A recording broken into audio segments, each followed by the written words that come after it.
Salut à tous. Ça faisait un moment qu'on s'était pas retrouvés. Regardez où je suis. En ce moment, je suis en Suisse. On voit vraiment les montagnes. On voit rien du tout. T'as choisi le bon jour. Ouais, j'avoue. Normalement, t'as les Alpes, là-bas. Là-bas, les Et là, t'as Alpes. le Jura derrière. Les Alpes et là, le Jura. On a le lac Léman qui est par là. C'est ça, hein? Ouais, c'est ça. Là-bas, le lac Léman. Petit coup de météo. Là, on a la mannequin Caroline, la petite Caroline qui est venue. T'es en pyjama, non? Hey non. Et les copains, regardez, on se retrouve chez Sean pour ceux qui le suivent. Et la Bibi, évidemment, puisque je suis avec Carole, donc du coup, elle m'appelle Bibi. C'est ça. On se retrouve dans le studio. Dans le studio de Sean. Le studio Upside Strength. Alors je vous montre, vous faites un petit peu le tour. On a la partie bureau. T'as vu le siège de gamer? Siège de gamer. Et ne buvez pas. Ton petit tableau intéressant. Toutes tes idées. C'est ça. Toutes les idées, tout le planning. Une petite plante pour apporter un petit peu de chaleur. C'est ça, un peu Hein, de vie. un peu de vie. Ouais. Pas mal, hein? Dans ce monde digital. Ici, la partie podcast avec les chaises de la grand-mère de Sean. C'est juste, c'est vrai en plus. Il vient déjà de sa grand-mère à elle. Ouais, exactement. Certainement. Et pour tout à l'heure, ce petit vélo, on en parle tout à l'heure. Je suis venue donc jusqu'en Suisse pour un séminaire et puis je me suis arrêtée chez Sean qui m'a gentiment proposé de me tester sur le bike erg. On a défini le bike erg et il va tout nous expliquer sur un petit test cardio. Qu'on peut dire ça comme ça. C'est ça. Je lui ai demandé de parler avec des mots simples. Je vais faire au mieux. Il Je va garantis rien, mais je vais faire au mieux. Et on va essayer de faire une vidéo pas trop longue, sinon Jordan va encore râler. Est-ce que j'ai dit quelque chose? Il progresse. Est-ce que j'ai dit quelque chose? On se retrouve sur ma chaîne YouTube les amis, donc avec Sean, on est en Suisse. On va vous tourner une petite vidéo pour parler notamment autour de l'entraînement aérobique, donc tout ce qui va toucher au cardio. Je vais te laisser te présenter et après on va vous parler puisque on va faire un test d'effort sur le vélo. Et je vous expliquerai pourquoi je vais faire ce test et qu'est-ce que ça peut m'apporter. Bah écoute, je m'appelle Sean, j'ai 32 ans, bientôt 33. Ah, il J'ai grandi dans cet appartement Ouais. ici. Ça, c'était ma chambre quand j'étais petit. Ouais. Ensuite, je suis parti au Canada pendant 7 ans. J'ai fait pas mal de rugby avant de partir au Canada. J'ai fait un peu de rugby là-bas aussi. Commencé le crossfit quand j'étais là-bas aussi, à Vancouver. Après, je me suis fait mon petit garage à la maison avec ma vieille barre entre deux poteaux. Là, T'es jamais tombé de cette barre accrochée en l'air, non? Non, parce que j'ai pris des tuyaux. Ah ouais. Donc, ils étaient bien vissés, Je suis il n'y a déjà rien qui tombée, moi, bougeait. franchement. Ah, c'est vrai. Ah, Ah non, c'était pas celle que tu mets sur les portes. Ah non. Ça, pour moi, c'est. Ah oui, c'est très dangereux. C'est dangereux. Ne le faites jamais. Non. Ensuite, j'ai basculé sur l'haltéro. Ah. J'ai fait 2 ans d'haltéro. À Vancouver aussi. Ouais, j'ai fait les provinciales 2 fois là-bas. Alors, les provinciales, je pense que c'est les régionales. Ouais, c'est des pour nous, petites comme- compètes régionales Ok. en Colombie-Britannique. Enfin, petites, non, il y avait des grands, il y avait des très très bons. Ouais. Moi, je commençais, donc voilà, mais c'était cool, super intéressant. J'avais découvert l'haltéro au travers par le crossfit en fait, mais j'avais jamais été intéressé par la compète en crossfit. Mais le D'accord. crossfit, c'est un monde que je suis depuis et qui me fascine toujours. Depuis quelle année du coup? 7 ans là-bas, 10 ans. Ok, Ça un peu fait plus 10 longtemps ans que que moi. Ouais, c'était quand James Fitzgerald, c'était encore OPT, avant que ça passe sur OPEX. Ok, donc Quand c'était Max, il bossait il y a encore. très longtemps. Ouais, c'était. Ouais, depuis. Ouais, non. Donc j'ai toujours eu un œil dessus, toujours un pied dedans, un pied dehors. Maintenant, de plus en plus, je m'investis un peu plus dedans, de par les D'accord. tests que je fais, etc. Ensuite, j'ai commencé à coacher quand j'étais là-bas, il y a 7 ans D'accord. maintenant. Coaching privé, j'ai fait des coachings de groupe pour 2-3 salles là-bas, jusqu'à ce que je puisse me mettre en indépendant. Et après, j'ai fait ça pendant 2 ans, j'étais indépendant là-bas. Ensuite, on a décidé de revenir en Suisse avec ma femme et notre fils. Ta femme est canadienne. de là-bas, voilà. Et donc, du coup, on est revenu il y a 3 ans maintenant. Ça m'a pris 1 an pour repasser sur le coaching à plein temps. J'ai dû bosser à la Dans des supérette salles. du coin Ah, ici d'accord. pendant Pour faire 1 ta an. place, tu veux dire? Bah, pour gagner des sous, parce que quand tu reviens ici et que tu as 0 client, il faut relancer la machine.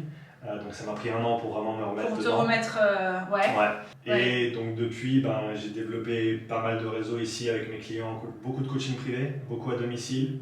Et puis, Un peu dans les salles, tu me disais. ouais, encore, aussi à côté chez David. Quand il n'y a pas le Covid. Big up à Basics Fitness, ici à Vic, Ouais. pas loin de. Alors, c'est pas de Basic Lyon. Fit. Non, c'est pas ça, C'est c'est pas pas- la chaîne, c'est pas la- c'est ce qu'il y a de plus loin d'une chaîne de fitness. C'est C'est vraiment. un studio de coaching, c'est ça? Ouais, c'est une salle crossfit-esque, on va Ok. l'appeler. Ouais. Très bien. Ouais, super endroit. Et donc, je fais quelques coachings là-bas aussi. Je bossais avec le rugby à Nyon Ouais. jusqu'à cette année. J'ai fait la prépa physique ces 3 dernières années, qui est pour l'équivalent français, c'est à peu près de la Honneur, Fédéral 3, les très très bons jours. Donc on est à peu près dans ce niveau-là en Ligue 1 en Suisse. J'ai bossé aussi avec l'Académie suisse, les jeunes, rugby, pendant 1 an et demi, sur la prépa physique aussi. Ok. Et puis là maintenant j'ai plus beaucoup de temps et j'ai Ouais. développé justement tout ce côté Que testing tu au vas niveau, nous- au niveau cardio dont on va Que parler un tu petit vas nous peu. dire. Ouais, donc, et puis j'ai un podcast aussi. Oui, c'est vrai. On remettra le lien. J'en ai fait un, moi, avec toi. Pour l'instant. Ouais. En tout cas, moi, des gens que je connais, il y en a beaucoup qui te suivent, donc c'est vraiment cool, c'est hyper intéressant. C'est très spontané, c'est ça qu'on aime. C'est la dernière fois que j'ai regardé, tu t'étais dit, ouais, j'ai besoin d'un break. Tu es Ouais. parti au pied d'une montagne et tu allais Ouais. prendre l'air et, Ouais. et je voyais la neige et je me suis dit, ah, j'espère qu'on ira se balader. Moi. On ira tout à l'heure. Je t'emmènerai là-haut. Il y a trop de choses à faire, je suis là pas longtemps. Ton métier c'est d'être coach, tu Ouais. t'entraînes évidemment, tu as Ouais. un pied toujours dans le rugby, dans le crossfit, un petit peu tout, mais tu as développé Mhm. donc enfin c'était pas un concept en fait. C'est quelque chose qui existait, enfin les tests d'effort, on connaît Oui, tous. bien Tu sûr. vas dans un labo, ils te mettent le masque, tu fais un test, ils te Ouais. donnent 2-3 valeurs clés. Donc c'est le test VMA que Ouais. Exactement. la plupart on connaît. On Exactement. met le petit T'as le cardiofréquence Voilà, mètre, le t'as cardiofréquence le mètre, masque, le masque. si tu veux la VO2. et du toi coup, c'est autre chose. si tu veux, c'est un protocole que j'ai pas développé de toutes Oui. pièces, dans le sens où je me suis inspiré de ce que j'ai d'autres personnes dans le domaine. Et par contre, j'ai vraiment, on va dire, développé mon process sur qu'est-ce que je teste, pourquoi et Ok. comment je le structure. Donc c'est un test d'effort, Ok. parce qu'il y a plusieurs versions, tu peux le faire différemment, différentes tailles de paliers, des fois tu le fais en continu, des fois tu le fais en intermittent avec des temps de travail, temps de repos. Ok. Ça dépend vraiment de ce que tu veux ressortir du test, quelles informations tu aimerais extraire en fait du test. Donc c'est pas, voilà, je dirais simplement que c'est un test d'effort, C'est un test d'effort classique, ça dure combien de temps? pas loin d'1 heure en général. Ok. Donc j'en ai pour 1 heure tout à l'heure. À savoir que normalement les tests d'effort entre guillemets classiques, Oui. C'est beaucoup plus. pas en bien ou en mal, hein, mais c'est court en général. Mm. Parce que souvent c'est des paliers d'1 ou 2 minutes Oui. avec sans repos. Non, et on teste le Et maximum. tu qu'on fais, peut voilà, générer, tu bien sûr. t'ajoutes 15 à 25 watts par minute ou par 2 minutes jusqu'à l'échec. D'accord. Là, ce qu'on va faire, c'est en gros un test un peu plus long. On va faire des temps de travail de 4 minutes Oui. avec des temps de repos d'1 minute. Ok. Par contre, on va Ok. partir très très bas en termes de puissance. Ok. De L'idée, puissance, tu veux dire par là sur le vélo que Sur je le vais vélo, être, voilà. Tu parles de résistance, alors non, ça va être les watts. On va Sur parler les en watts. watts. Ouais. donc on part sur quelque chose de bas. On part quelque chose de bas et on va monter progressivement. L'idée, c'est que quoi qu'il arrive, la première moitié du test, les premiers 6 intervalles, Oui. ça va pas être dur. Ça va vraiment être un échauffement en fait. Parce que ce qu'on veut, c'est vraiment voir comment en gros ton organisme il se comporte à différentes intensités. Alors Parce quand que- tu dis organisme, qu'est-ce que toi tu vas voir? Ok. Déjà, avant de commencer le test, on va faire un test de spirométrie. En gros, tu souffles dans un petit appareil Oui, et ça va te je donner connais. tu connais ta capacité pulmonaire. Donc, combien de place tu as, ok, D'accord. pour commencer. Ensuite, on va mesurer pendant le test comment tu respires aussi. Donc, on va avoir La un masque. capacité respiratoire. Exactement. Donc, combien de Combien de respirations par minute, combien de litres par respiration, et ensuite ta VO2. Ok, la VO2 étant, on sait qu'il y a 21% d'oxygène dans l'air ambiant. Et ben, quand ton oxygène, tu l'inspires, il passe dans le cœur, il passe dans le sang, il va dans les Quel muscles. muscle? Voilà, combien est-ce que tu arrives à extraire d'oxygène avant que tu Ok. expires le reste. En sachant que, en fait, des 21%, on en extrait très peu. En général, c'est 5 à 6%. Donc tu vas Pas plus. tu vas expirer en général une quinzaine de pourcents encore. Ok. Donc on n'est pas très efficient à extraire cet oxygène. Ça va te permettre de me dire peut-être après sur quoi il va falloir que je m'oriente Ouais. en termes de travail, Ouais. sur allonger peut-être la respiration, c'est ça? Alors il y a plein de choses Il y a plein. qui peuvent aider justement sur ce paramètre respiratoire. Ajouté à ça, on va prendre ta fréquence cardiaque bien sûr. Ok. On va prendre ta variabilité cardiaque aussi. Donc on peut le faire au repos le matin par exemple pour voir ton état de préparation. Pour ceux qui veulent faire un suivi constant chaque jour. Tu peux aussi mesurer en fait la variabilité cardiaque pendant un effort dynamique. D'accord. Et ça nous permet de voir certaines réactions en gros physiologiques, comment ton organisme, comment ton corps il réagit à certaines intensités d'effort. On va avoir les MOXIE aussi, qui sont des petits capteurs qu'on met sur Ok. le muscle et qui nous disent en gros l'équilibre entre. Entre la jambe droite et la jambe gauche, Alors par il y a exemple? ça, gauche-droite, il y a aussi, et ça nous donne une mesure de saturation en oxygène. En gros, de l'oxygène que oui, tu oui, oui. apportes, combien tu en utilises. c'est toujours un équilibre. Il faut se dire, tu as les muscles qui utilisent l'oxygène Ouais. et tu as respiratoire, cardiovasculaire qui apporte l'oxygène. Tu as vraiment ces deux côtés. Il faut se dire, c'est une balance. Balance, très Voilà. bien. Et donc tu vas extraire l'oxygène pour produire de l'ATP, pour recycler de l'ATP et produire ton effort, contracter tes muscles. Et tu vas apporter l'oxygène avec ton système de complexe cardio-respiratoire. Et en gros, c'est déterminé aux différentes à 50 watts, à 75 watts, à 75 watts, à 100 watts, à 125 watts, à 150 watts. Comment est-ce que ton corps il organise tout ça en fait? Et qu'est-ce que j'utilise le plus peut-être? Et qu'est-ce que tu utilises le plus en termes de si on parle des systèmes respiratoires, cardiovasculaires, musculaires, pour faire très simple, oui. C'est quoi qui sort le plus chez moi? Et est-ce qu'il ne faudrait pas développer autre chose à côté? Et donc, ça, du coup, après, toi, tu arrives à créer des plans d'entraînement et dire aux gens, voilà, qu'est-ce qu'il faudrait développer, sa capacité respiratoire, musculaire, cardiovasculaire, et avec un plan de travail sur combien de temps? Pour l'instant, je ne fais pas de plan complet parce que je travaille avec pas mal d'athlètes qui ont déjà un coach, un plan d'entraînement. Ouais. Donc ça va être, déjà déterminer des zones de travail précises, des zones d'entraînement précises pour cet athlète-là sur cette modalité-là, en sachant que chaque personne a des zones différentes et chaque modalité va apporter des zones différentes. Donc déjà c'est ça, pour faire en sorte que tu suives mes recommandations ou pas, au moins quand tu vas t'entraîner, tu sais que tu t'entraînes à la bonne intensité. Donc ça c'est les histoires de zones. Ouais, c'est ça, les zones 1, zone 2, zone 3, zone 4. 5, 6, ok. Ouais. Et après, il y a l'histoire de seuil. Oui. Pour faire très simple. Ouais. Donc, une fois qu'on a fait le test, tu vas pouvoir me dire, ok, pour travailler en zone 2, qui est ta zone préférée, je crois. Je pense pas que ce soit ma préférée, mais je pense que c'est celle qui est la plus sous-cotée. Voilà. Et celle dont le plus de monde pourrait bénéficier. Et alors, pour la faire courte, est-ce que tu peux, notamment parce que je sais que j'ai beaucoup de crossfitters qui regardent la chaîne, pas beaucoup, je n'ai pas encore énormément de monde, mais quand même, tu dis que c'est sous-coté et que, par exemple, nous les crossfitters, on n'utilise pas assez cette zone 2. Est-ce que tu peux déjà nous dire, c'est quoi la zone 2? Alors, je pense, le plus simple, c'est de commencer avec les seuils. Ok. L'idée de seuil. Vas-y, seuil. Parce que, en gros, les seuils, c'est quelque chose que tu peux mesurer au niveau physiologique. C'est des points d'inflexion importants, en gros, dans ta façon de produire de l'énergie, de recycler de l'énergie. En gros, et donc, si tu as 2 seuils, tu as 3 domaines. Modéré, élevé, sévère. Modéré étant basse intensité, élevé étant entre les 2 seuils, et sévère étant au-dessus du 2e seuil, pour faire très simple. Ces seuils, on va donc les mesurer sur les différents systèmes qu'on va quantifier pendant le test. Et en gros, ça, c'est ce qu'on peut mesurer au niveau physiologique. Les zones, en fait, elles viennent se superimposer sur cette idée des 2 seuils et des 3 domaines d'intensité. Pour en gros avoir un peu plus de précision. Par exemple, j'ai parlé du premier seuil. En dessous du premier seuil, tu as le domaine modéré, et tu as les zones 1 et 2. D'accord.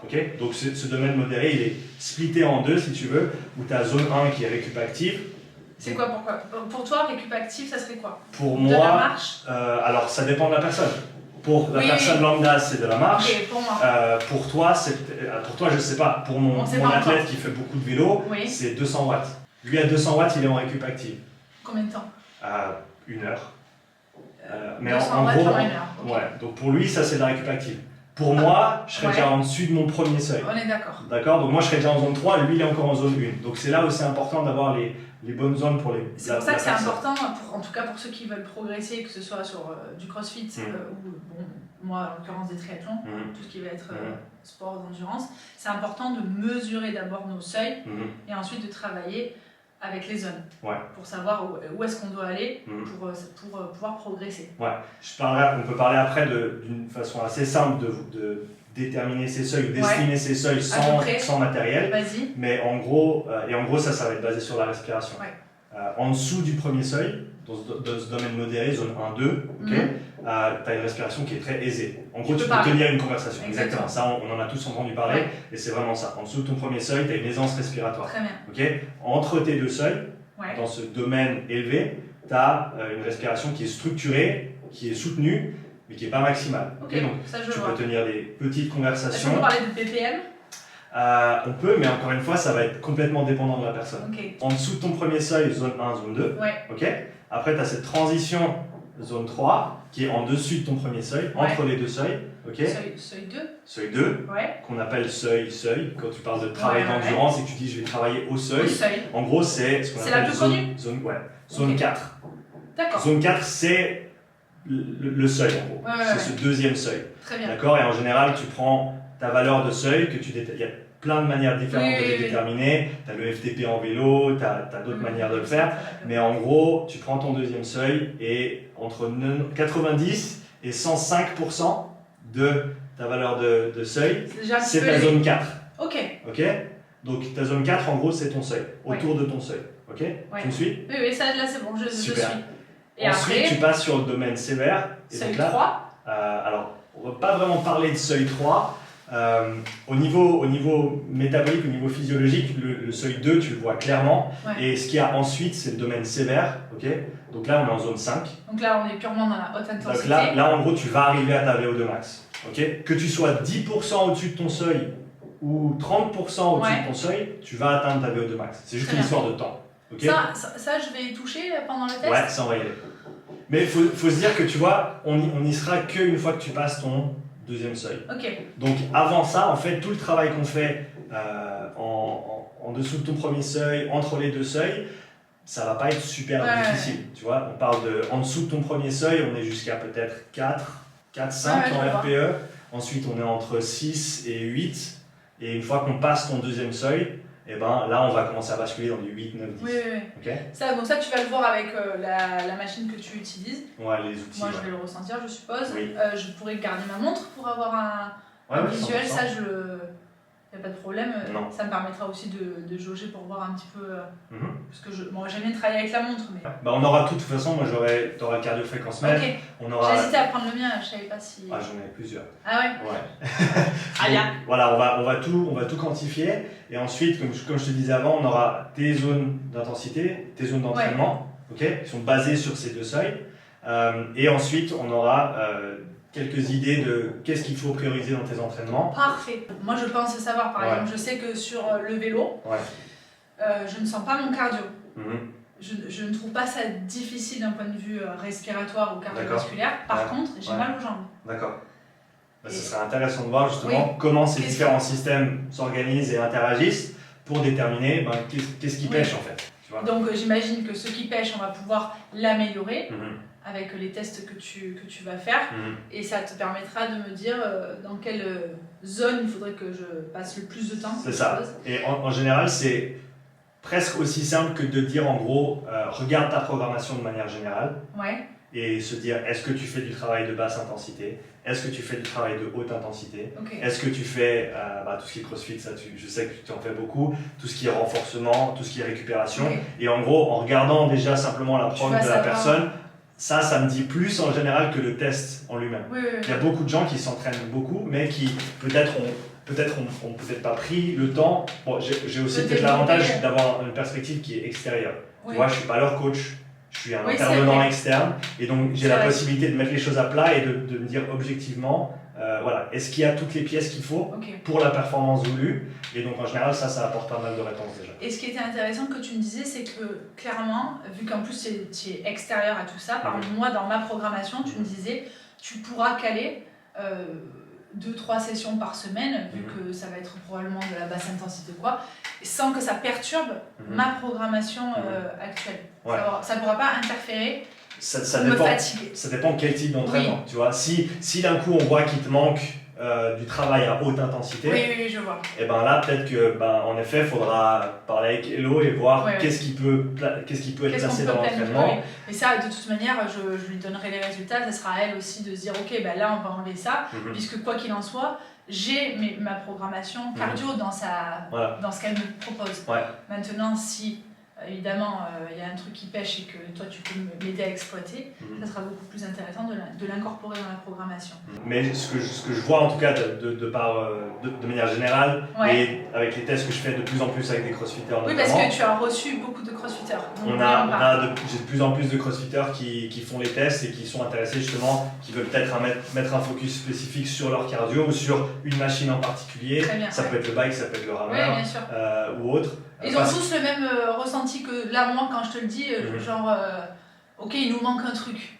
Bah, des fois, en général, tu sais déjà ou tu sens déjà ce qu'il y a, mais Ouais. après, des fois, de mettre des chiffres dessus, de pouvoir Ouais. quantifier ce qui se passe, ça permet juste de valider le truc et de passer au stade supérieur en disant voilà, qu'est-ce qu'on va faire avec ça. Je pense que ça peut que être bénéfique d'avoir en tout cas 2 heures, peut-être soit de ce volume, soit en plus de ce volume, de travail à basse intensité. Donc quand je dis basse intensité, ça veut dire en dessous de ce premier seuil. Zone 2, voire un petit peu de zone 3. Mais Ok. en gros, c'est du 4-5 RPE. Okay? Ok. Donc c'est facile. Quand tu finis la séance, T'es tu t'es pas mis dans le dur. Exactement. À aucun moment, tu étais complètement essoufflé. Et donc, c'est pas du travail. Ça va, si on veut, un petit peu à l'encontre de la nature du CrossFit, qui vraiment met la haute intensité en avant, si tu veux, pour de très très bonnes raisons, hein, on est d'accord. Mais je pense que la composante basse intensité, elle a une plus-value qui est extrêmement intéressante, même quand on veut performer à haute intensité. Je veux dire, tu regardes les cyclistes pro qui passent entre 20 et 25 heures par semaine sur leur vélo à faire de la basse intensité. C'est vrai, tu as pour raison. 2, tu as raison. peut-être 3 grosses séances d'intensité Ouais. dans la semaine. Après, ça dépend des périodes Ouais, de mais l'année, t'as bien raison. sûr. Mais je pense qu'il y a vraiment en gros, il y a des qualités Ouais. physiologiques que tu ne peux pas développer autre part que dans cette zone Je suis 2. d'accord. On est d'accord qu'on parle de crossfitters aguerris, qu'on Mhm. parle de personnes qui font peut-être de la compétition. Est-ce que ça va intéresser des gens lambda, tu sais, qui vont s'entraîner 2-3 fois par semaine?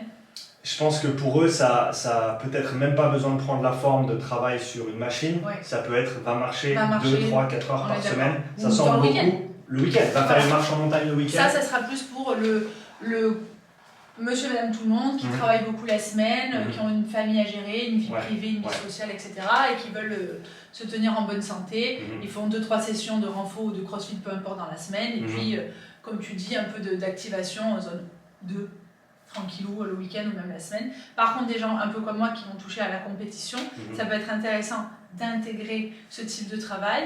Est-ce que tu peux me dire qu'est-ce que ça va nous apporter Bien sûr. Donc je pense pour que notre pratique? ouais, au niveau nerveux déjà, Ouais. c'est quelque chose qui a une dominante parasympathique. Donc si on pense au sympathique, parasympathique en termes d'équilibre autonomique, eh ben, tu as quelque chose qui va être pas du tout stressant pour le corps. Ouais, Ok. C'est pour ça que les cyclistes peuvent accumuler, les cyclistes et d'autres, hein, mais les cyclistes notamment, qui peuvent accumuler tant d'heures sur le vélo, parce que ça a quasiment aucune Aucun contrainte au impact, niveau bien fatigue neurologique, si tu veux. Faut pas oublier de dire que le vélo, c'est pas traumatisant aussi. Non, c'est quelque clair chose- qu'il y a peu d'impact et Pas c'est une d'impact. des raisons pour lesquelles ils peuvent Exactement. tolérer autant de volume, contrairement à des coureurs qui aussi font beaucoup, les Oui, marathoniens, qui font beaucoup de volume à basse intensité aussi, mais pas autant que les cyclistes bien pour, sûr. comme tu l'as dit, cette idée d'impact.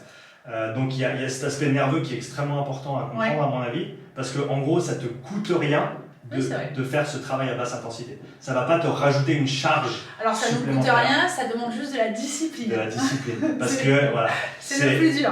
en gros tu vas rester dans cette dominante Oui. parasympathique tant que tu respectes ton intensité. Oui. D'où Ça prend juste l'importance du de temps. comprendre ces zones, tu vois, parce que si d'un coup tu bascules et tu dis ah non je me fais chier, je vais pousser un petit peu, je vais aller plus en haut et tu vas toucher dans du 3, du haut du 3, du 4, du 5, juste parce que tu as envie que ça fasse Ouais. mal, parce que tu aimes Parce que bien tu te ça. sens bien aujourd'hui. Exactement, Voilà. et ben peut-être que tous les bénéfices que tu aurais eu de ta zone 2, ils vont pas tous être là. Ok. On parle, tu disais Ça, qu'est-ce que ça c'est t'apporte? courant. Oui, Tu vois, les gens 100%. qui adorent le sport, moi ça m'arrive. Hein. Ouais. Si sur ma planif il y a écrit 1 heure de vélo, Mhm. basse intensité et qu'elle elle me met cool, mais fais-toi plaisir, mets de la musique ou quoi, je me connais, je sais qu'au bout de 20 minutes je suis réveillée. Mhm. Selon si c'est un jour où je suis dans un good mood, C'est si tu veux placer un peu de haute intensité, un ou deux sprints, tu le fais mais à la fin. ok, Tout à la fin. En gros, ce qu'on veut en zone 2, au niveau physiologique, si tu c'est veux, passer du temps. on veut passer du temps parce que, en gros, ta tuyauterie, si tu veux, ton système vasculaire, eh ben, il va répondre à quoi? Il va notamment répondre simplement au flux sanguin qui pousse et qui passe. Ok. Et donc, il faut du temps pour que ces choses-là se développent. Ok. La capacité à se vasodilater, donc à ouvrir, si tu veux, les vannes C'est vrai que ça prend du et temps. grandir les tuyaux, ça prend beaucoup de temps. Une des priorités en zone 2, en basse intensité, ça va être de développer tout ce qui est ta densité Ouais. et volume mitochondrial. Okay, donc tes mitochondries, ce qui va Ouais, prendre l'oxygène, recycler l'ATP. je m'en rappelle. C'est loin, mais je m'en rappelle. Voilà, c'est les petites bactéries qui sont dans nos fibres Ouais, musculaires ouais, ouais. et qui font tout le travail en gros. D'accord. Et ben, pour en faire plus, il faut passer du temps à ces Oui, mais c'est intensités-là. ça, oui. Et en gros, dès que tu commences à aller plus haut dans les intensités, tu vas avoir un changement du milieu métabolique, si tu veux, qui va faire que ça va pas être, on va dire, ça va pas te permettre d'avoir les mêmes adaptations au niveau physiologique, d'où l'importance de respecter ces intensités. Ok. Et est-ce que le fait de passer, donc par exemple moi j'ai décidé de partir sur le vélo, c'est quelque chose qui est pratique, je l'ai chez moi, bon voilà, tu vas pas dehors, si tu as la flemme ou quoi, c'est à disposition. Est-ce que le fait de m'améliorer là-dessus va me permettre de m'améliorer tout court sur le reste des mouvements monostructurels type course, rameur, ski erg, natation? Je pense qu'il y a toujours un transfert, et ben, tu le sais mieux que moi avec tous les sports que tu pratiques. Après, pour les quantifier, c'est toujours difficile.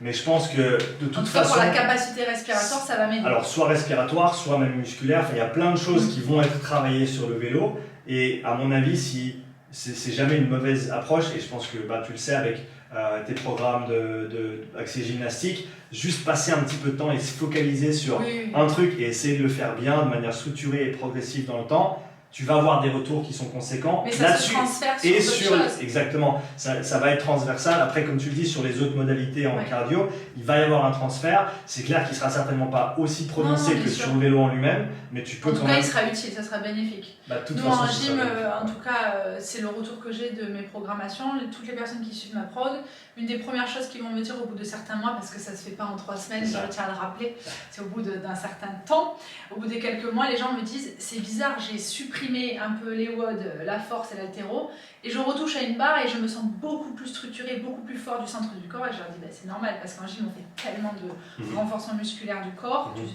on fait tellement d'abdos et de, tu vois, que ça a forcément un transfert et un impact positif sur le reste. Et ils se rendent compte qu'ils ne perdent pas leur barre d'haltéro. Et ils me disent, mais c'est incroyable parce que je me sens même plus à l'aise. J'y veux, mais ça ne m'étonne pas. Ça me paraît logique. Je passe du temps en ce moment à faire du vélo. Je me trouve beaucoup plus à l'aise maintenant sur du squat. C'est bizarre. Hein, alors je fais moins de squat qu'avant, avec mes problèmes de dos. Ça me surprend que moyennement. Ouais. Et ça, on me l'avait toujours dit, tu vois. Et je m'étais dit, non, il faut que je progresse en squat, il faut que je fasse du squat. Bah, regarde aussi tout ce qu'a dit André Houdet sur sa préparation avec Casper, de faire des trucs qui sont, alors certes sur les jambes, mais pas du squat. Parce que je pense, et notamment en CrossFit, qui est un sport squat-centric, donc c'est très centré sur le squat.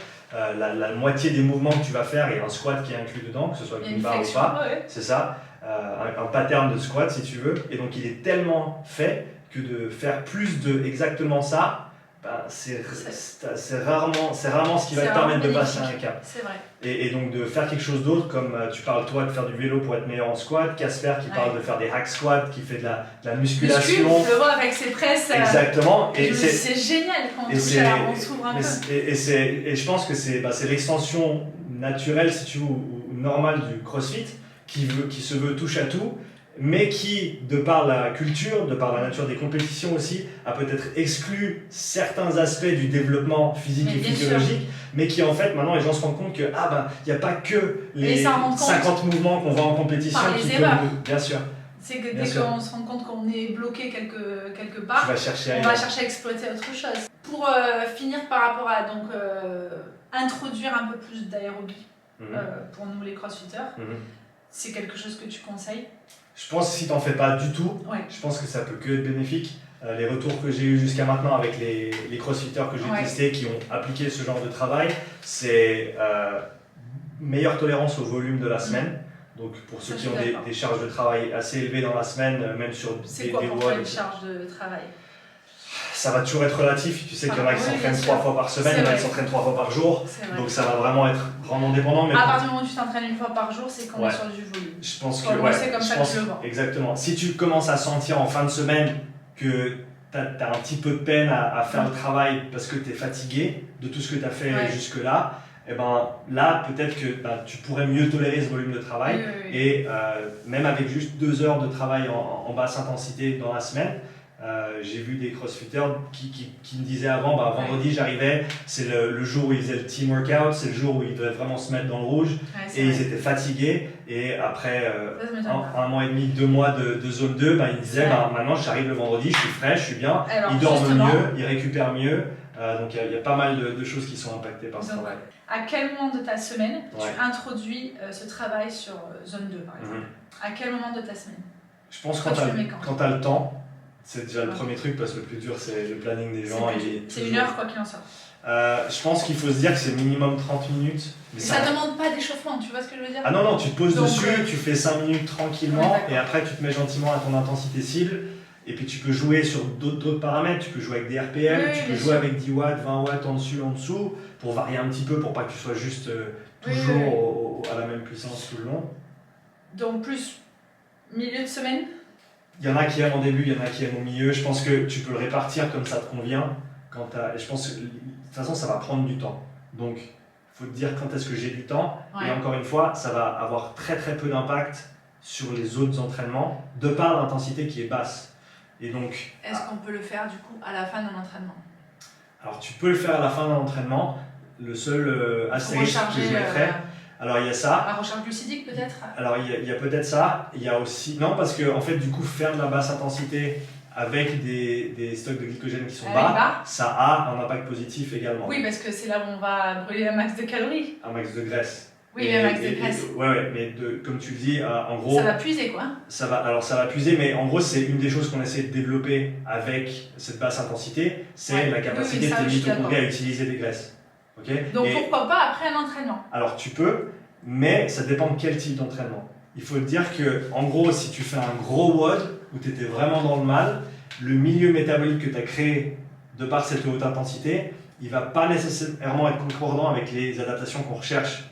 Si tu fais Fran, double Fran, voilà, ton lactate il est là, ok, donc ouais. tu accumules du lactate simplement du fait que tu fais du travail avec principalement tes fibres rapides, ok, Ouais. qui vont produire certes de l'énergie rapidement, recycler de l'énergie rapidement, mais qui vont aussi produire beaucoup de lactate. Okay. Ouais. Tu as tes fibres lentes qui, elles, utilisent du lactate. Ouais, Okay, elles peuvent réutiliser le lactate, mais seulement à une certaine vitesse. Dès que tu dépasses cette capacité de tes fibres lentes à recycler le lactate, ton lactate il commence à s'accumuler. Avec les autres donc tu peux produits pas récupérer métaboliques. derrière avec... Alors, tu peux, mais il faut se dire que si ton lactate il est haut et puis que tu essayes de faire une demi-heure sur le vélo droit derrière, et ben, le fait que le lactate soit haut, oui. et en plus d'autres choses, mais pour garder les choses simples, le fait que le lactate soit haut, ça ne va pas aider. Ça va pas aider ton corps à oxyder les graisses. Il y a une relation inverse okay. en fait. Bon, là, les gars, on est dans la physio, tout ce qui est là, enfin pas bioméca, mais là on est dans la physio et clairement, il est en train de le perdre. Ok, alors je reviens non, mais là, simple. jusque-là j'ai compris. Si tu as fait quelque chose de très... D'ailleurs, c'est pas ce que je fais. Je vais pas m'amuser à faire un double Fran et une heure de vélo derrière. Voilà, alors je dirais, soit tu le fais après peut-être quelque chose d'un peu plus technique, ouais. donc du travail gymnique, du travail d'haltéro, exactement. Bodybuilding, exactement. Okay. Donc là ça marche. Ouais. Ou alors, une heure de renfo et derrière tu enquilles exactement. Une 3 quarts d'heure. Le seul bémol que je dirais, c'est pas après un gros WOD, même si ça peut être intéressant de se poser sur un vélo ou sur un rameur pendant 10-15 minutes après une grosse séance, justement pour aider ton corps à recycler. Okay, ça c'est très très bien, mais je le considérerais comme de la récup active plus que comme du travail de fond. Je passe une heure sur le vélo, il faut que je m'hydrate. Ouais.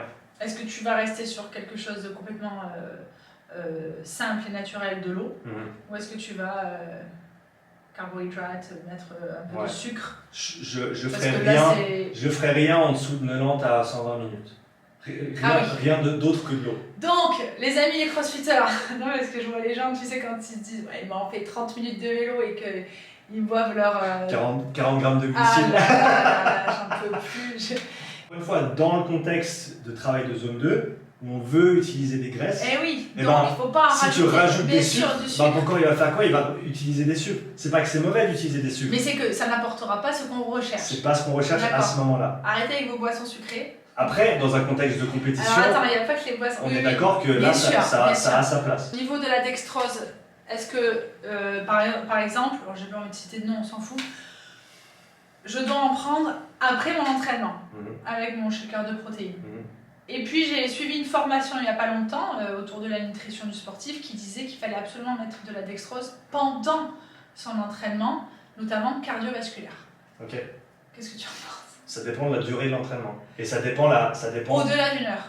Alors, au-delà d'une heure et demie même, si tu fais du travail de basse intensité, si tu fais du travail de haute intensité, après encore une fois, ça dépend ce que tu veux travailler, parce que si tu en rajoutes de l'extérieur, eh ben, tu vas peut-être pas utiliser autant des stocks que toi tu as, et le fait d'utiliser tes stocks de glycogène, de sucre, eh ben, c'est ça aussi qui va engendrer certaines adaptations. Donc il faut toujours se demander quel est l'objectif, quelle est l'adaptation recherchée de l'entraînement qu'on fait, et ensuite quand tu penses à rajouter par exemple des glucides, quel effet ça va avoir, et est-ce que ça va dans le sens de ce que je suis en train d'essayer de développer. moi, ça m'arrive d'intégrer du sucre, de mettre de l'eau sucrée, des choses comme ça, quand je vais faire 1 heure de vélo. Maintenant, si toi tu penses qu'effectivement on tape pas assez dans les graisses, ça va juste réduire en fait ce métabolisme-là, tu vois. Okay. Et donc, c'est pas mauvais, peut-être qu'il y a des jours où t'en as besoin. Peut-être tu dis, je suis au fond du bac, mais j'ai envie de finir. Oui, mais tu le sens ça. Voilà. Mais ça m'est arrivé, tu vois, genre... j'ai fait 2 petits triathlons et mon copain il s'est moqué de moi parce que le sprint, c'est entre 25 et 30 km de vélo, donc après la natation. Et j'avais tout préparé, tu sais, sur mon vélo. J'avais mis 2 pommes-potes, plus mes boissons sucrées. Et puis il m'avait dit, où tu vas? J'ai dit, mais il faut quand même que j'ai du sucre. Pendant le vélo, il m'a dit, tu vas faire 25 km.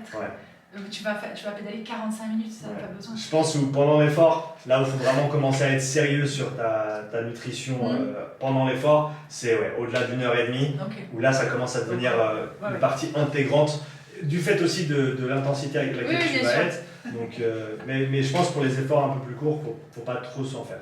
Ok, on va rester sur de l'eau les gars, et que de l'eau.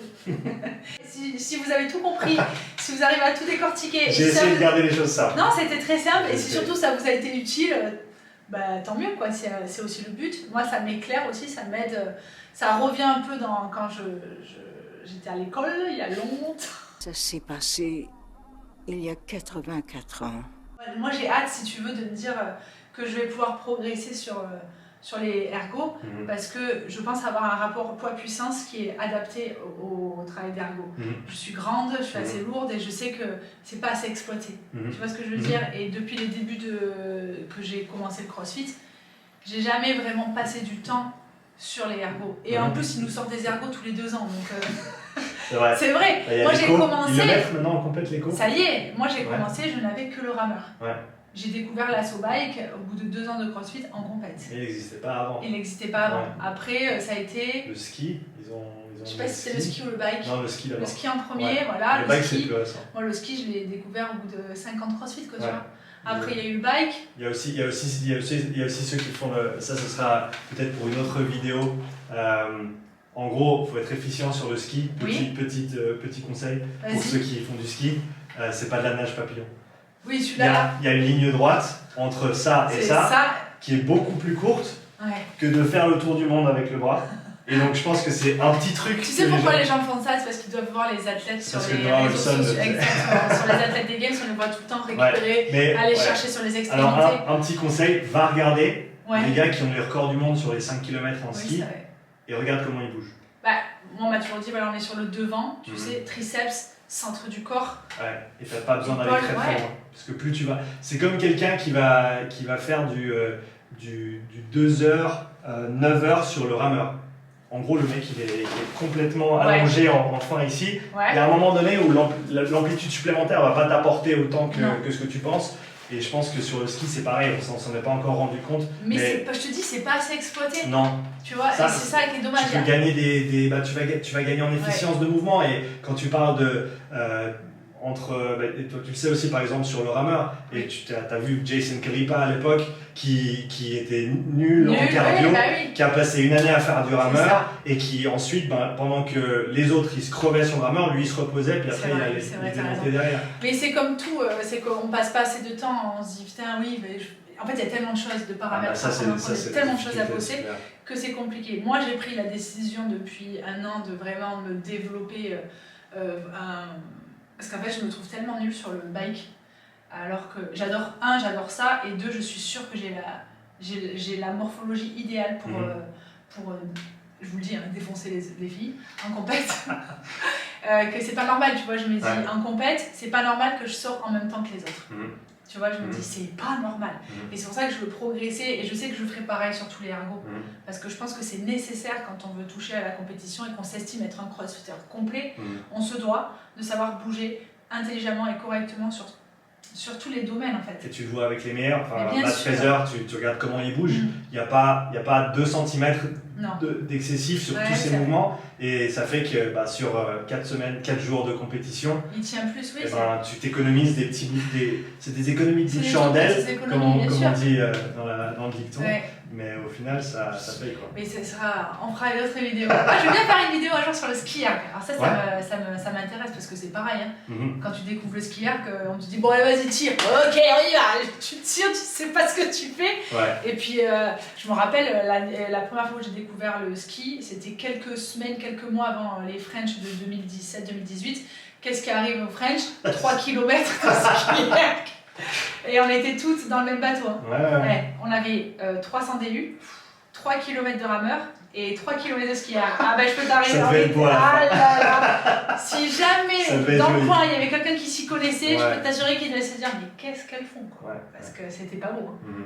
Franchement, on était à la veille. Je pense, et encore une fois, sans penser méchamment ou quoi que ce soit, mais regarde même la forme des gars aux Games et des Miss aux Games il y a 10 ans en arrière. Oui, c'est pas ce que c'était aujourd'hui. Tu regardes l'haltéro aux Games il y a 10 ans, il y a 12 ans, c'est pas ce que c'est aujourd'hui. Maintenant, ils sont tous spécialistes. C'est ça, et je pense que les ergos, il y en a qui se sont spécialisés dedans, mais je pense qu'il y a une part de progrès encore qui peut être exploitée. On n'y pense pas parce qu'on se dit je me pose et je tire. Mais tu vois, est-ce qu'on peut.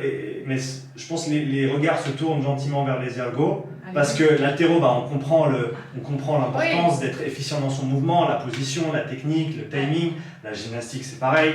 Parce qu'on a aussi beaucoup de monde maintenant qui s'y connaît, qui s'est intéressé à ça. On commence à avoir des spécialistes, mais c'est vrai que l'ergo, ça reste encore un peu. L'haltéro et la gym, c'est l'haltéro et la gym. C'est venu depuis des centaines d'années.